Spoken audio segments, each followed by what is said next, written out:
안녕하세요. 리서치 헬퍼 박 대표입니다. 오늘은 이 창업 고민 상담소입니다.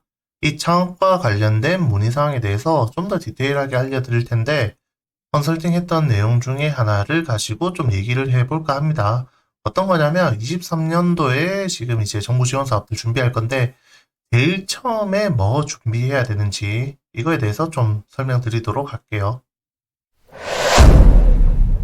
우리가 이제 23년도에 정부 지원 사업을 받기 위해서 이제 준비를 많이 하실 건데, 어떤 걸 뭐 지원을 받을 건지 고민을 많이 할 거예요. 그래서 어떤 지원 사업이 있는지 알려달라고 하는데, 어떤 지원 사업, 이것보다 가장 중요한 거, 저는 이 인건비 지원 사업. 이 인건비 지원 사업을 확보를 해야 다른 사업들을 할 수 있다라고 얘기를 드리고 있어요. 그래서 요 인건비 지원을 첫 번째로 받자. 보통은 이제 지역 주도형 일자리 지원 사업이 있습니다. 지역 주도형 일자리 지원 사업. 이게 뭐냐면 우리가 인건비를 보통 200만 원에 10% 민간 부담을 해가지고 인건비 지원을 받는 건데 180만 원이 들어온다고 보시면 됩니다. 그래서 요거를 보통 2년 동안 지원해주는 사업인데 우리가 뭔가 시제품 개발한다고 했을 때 이 시제품 개발 사업은 우리가 이 외주 용역을 주든 재료를 사든 뭐 이렇게 돈을 써야 됩니다.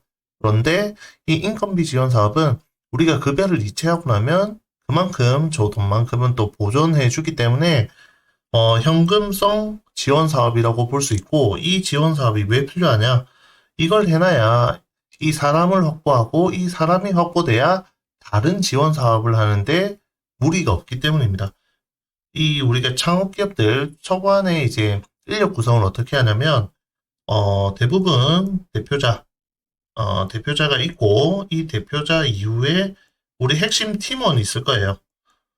이 핵심 팀원이 보통 개발하거나 아니면 뭔가 마케팅을 하거나 이런 부분들로 주로 많이 되는데, 여기에서 추가적으로 이 인건비 지원 사업을 받아가지고 보조 인력을 두든 아니면 여기 이제 핵심 역량을 가진 팀원의 일을 도와주는 역할을 하든 아니면 마케팅을 하든 그 다음에 관리를 하든 이런 용도로 요 인건비 지원 사업을 받도록 해주고 있습니다. 자, 이렇게 하게 되면 우리가 이제 이 연구소 설립할 때도 3년 미만 기업 같은 경우에는 대표자가 연구소장으로 하고 핵심 인력이 연구 개발한다고 해가지고 이렇게 진행하고, 나머지 한 명은 이 사무 보조 역할로 우리가 분배를 해서 이렇게 연구소 설립도 가능하기 때문에 초기 기업이 갖춰야 될 우리가 3명은 기본적으로 갖추고 진행했으면 좋겠다라고 하는데, 이런 구성을 맞추기 위해서라도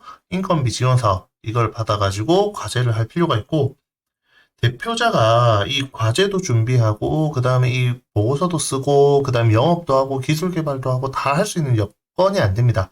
그렇기 때문에 이 대표자가 모든 것들을 할 수 없기 때문에 그거를 보조해 줄 수 있는 인력이 꼭 필요한데, 뭔가 정부 지원 사업을 받아서 이 사람을 뽑겠다, R&D를 해서 뽑겠다 라기보다는 이런 인건비 지원 사업을 받아서 이렇게 해결하는 게 좋은 방법이라고 설명드리고 있고, 23년도에 꼭 이 인건비 지원 사업부터 먼저 진행하고 난 다음에 다른 시제품 개발 사업을 준비하세요라고 설명을 드리고 있습니다. 네, 인건비 지원 사업에 대해서 한번 좀 설명드렸는데, 이 인건비 지원 사업을 받아서 뭔가 이제 뭐 나쁜 쪽으로 쓴다기보다는 우리가 이 지원 사업을 통해 가지고 인력이 확보돼야 다른 일들을 할 수 있습니다. 마케팅을 하든 아니면 판촉을 하든 아니면 R&D 기술 개발을 하든 이런 것들을 할 수 있는데, 이런 우리 회사를 운영하기 위해서 사람이 필요하기 때문에 이 지원 사업을 꼭 우선적으로 생각을 해 두라라고 설명을 드리고 있습니다.